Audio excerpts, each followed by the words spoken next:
Hello and welcome to this video. So in the previous video, I tested a bunch of candlestick patterns using daily S&P 500 data. At the time, I found that number one, we do not really have a lot of candlestick patterns using daily data for all the candlestick patterns. Over 8,000 candlesticks, we do not really have a lot of those appearing more than 100 times.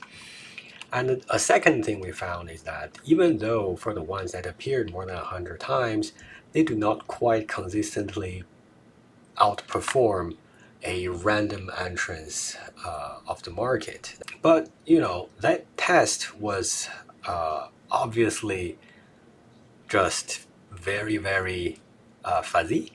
And one argument against that test is that the daily data or the candlestick patterns on a day-to-day basis shouldn't be used like that. Well, one argument is that it's more likely to see some price action to be able to predict the future when we are looking at higher frequency data, because that's where the market can be irrational. Well, if you look at daily data, at the end of the day, it seems the everything has settled. So there's nothing to be tested, or there's nothing to predict.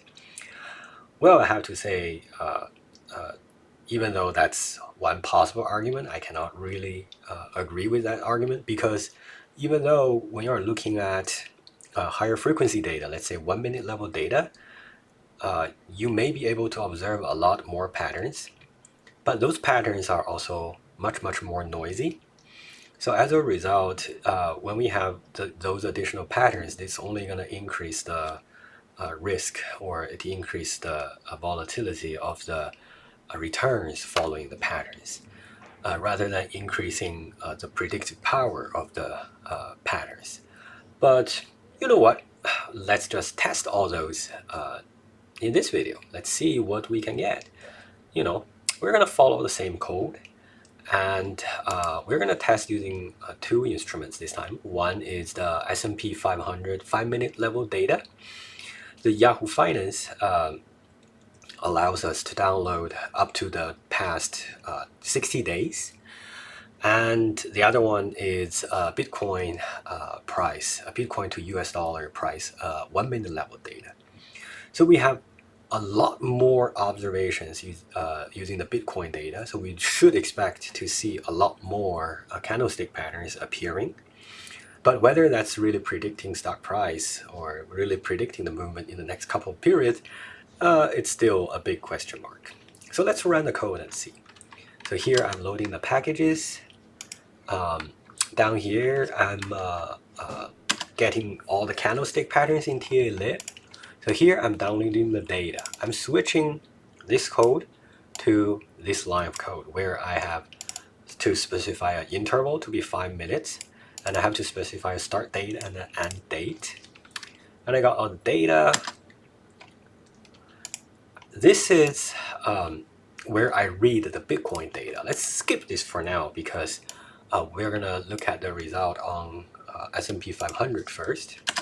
So if you look at the number of observations, we have about 3,000 observations, which is not a big drop relative to the 8,000 observations across 30 years of daily data, because there are so many 5-minute intervals in a day. And then I'm calculating the patterns, calculating the returns, and defining the winning dummy. And then I'm trying to get some win rates, unconditional win rate, so that we know we have a benchmark. So if you look at these numbers, they're roughly within the 51% to like 56, 57% range. It's not as good. I mean, right? So 5 minutes return is much harder to predict compared to 60 days of return, right? And of course, if you look at this, 5-hour returns is also much harder than 60-day returns. So let's see what's gonna happen, following a certain candlestick pattern, what's going to happen in the next 5 minutes period. So basically that's going to be an hour, it's going to be 2 hours, right? 2 hour, 5 minutes. Let's see. So these are the candlestick patterns.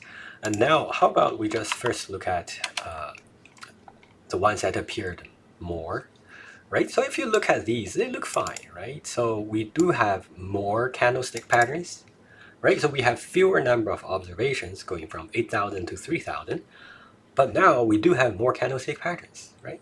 That appeared, right, more frequently. So, but once again, I just want to say this can be a result of noise, right? So we observe a kind of pattern, and that pattern may just be a result of, stock price bouncing around, and then it doesn't mean anything. So let's see whether we can have good win rates. Up here, in the unconditional ones, we have, for the 15 period, we have 54%, right? So if we can make, let's say, 55%, let's say 45% if it's a bearish pattern, and 55% if it's a bullish pattern, and let's check. Okay, so I have these, right? So if you look at these, we have some of the patterns that can give us more than 55% of win rate, right? If you look at the patterns, you see the doji, you see the long-legged doji. But you know what? One thing I realized is in whatever test I got, a doji appeared a lot, whichever kind of doji it is, right? It appeared a lot among the higher win rate ones, among the higher performing ones, right? So another thing I want to say is that if you look at the number of observations, the biggest one is 376. That is about 11 or 12% of the total number of observations. So if we want to trade, that basically implies that we're not going to be in the market for more than 20% of the time. So it's not a bad thing to say, but we are really missing a lot of movement in the market. So this by no means is a legit trading strategy. All I'm trying to investigate, or all I'm trying to learn from the data, is that does candlestick patterns really lead to a consistent direction of stock price movement? And if it doesn't, then how can we improve it? So this is for S&P 500. As you can see, it's not as exciting, right? Because the biggest we got is like 57%. It's not even 60%. So let's try. What about let's try 30 periods later. Let's try these.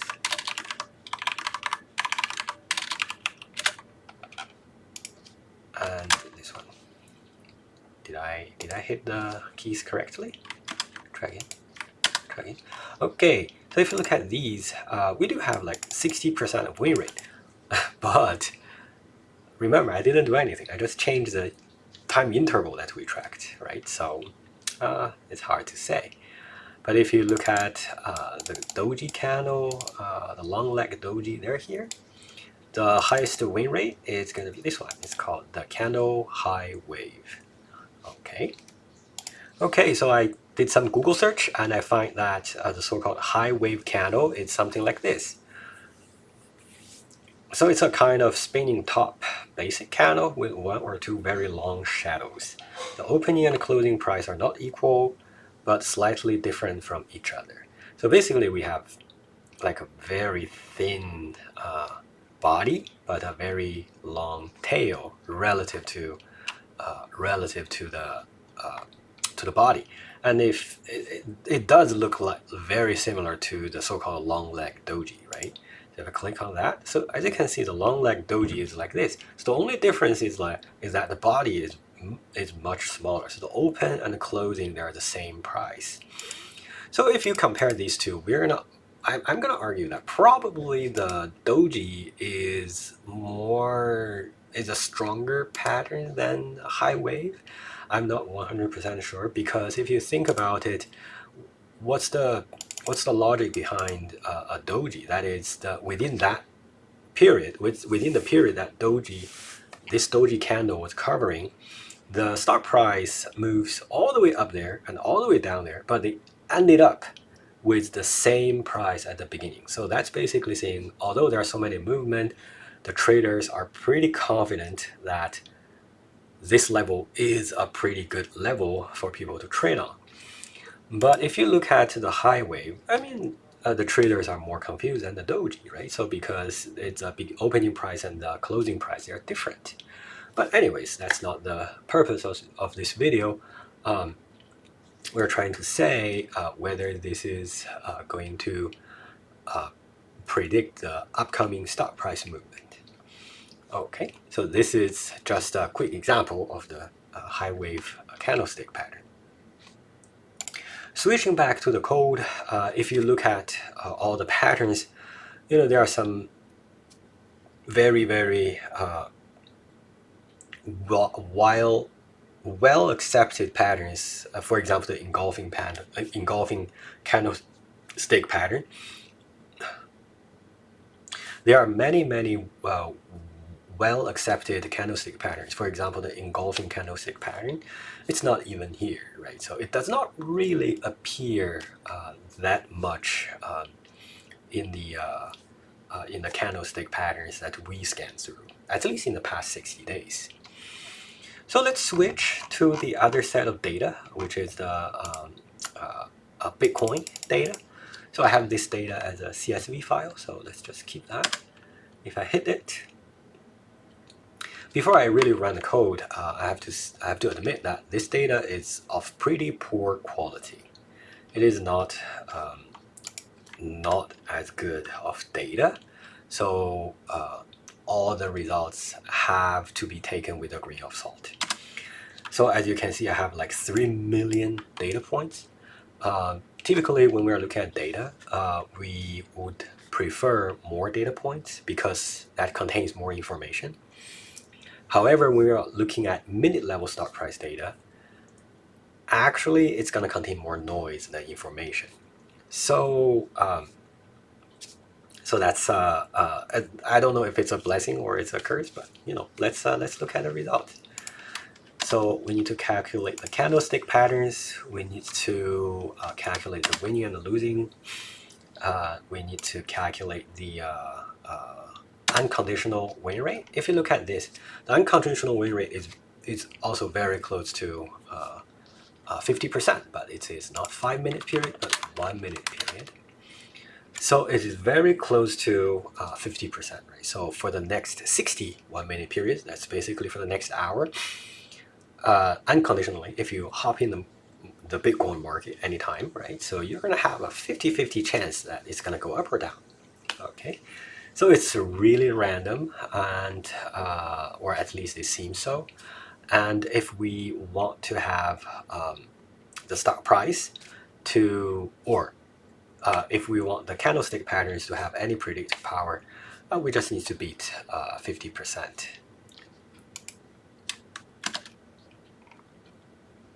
All right, here I'm calculating the patterns and summarizing the winning, losing, and returns.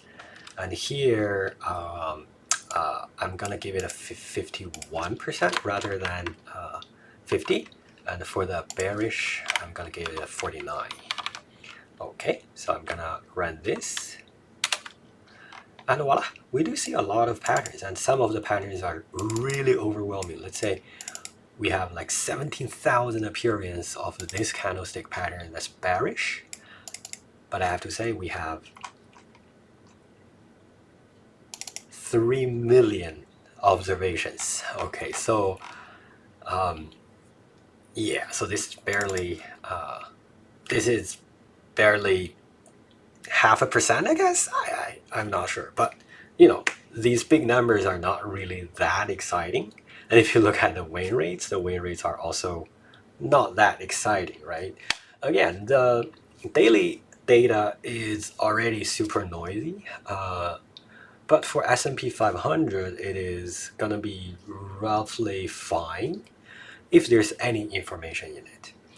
But if you look at minute level data, even though it is SPDR, which is a very frequently traded instrument, people trade that like crazy, you're still going to end up with a lot of noise. But if you look at the Bitcoin data, you're going to know that it is super noisy. It is very difficult to say whether any candlestick patterns that's formed with only 3 candlesticks maximum can contain any information, or it's very difficult to say whether those 3 candlesticks can contain more information than noise. Okay, so let's give it another go. Let's instead of saying 30 minutes, let's try maybe 15. Let's say that.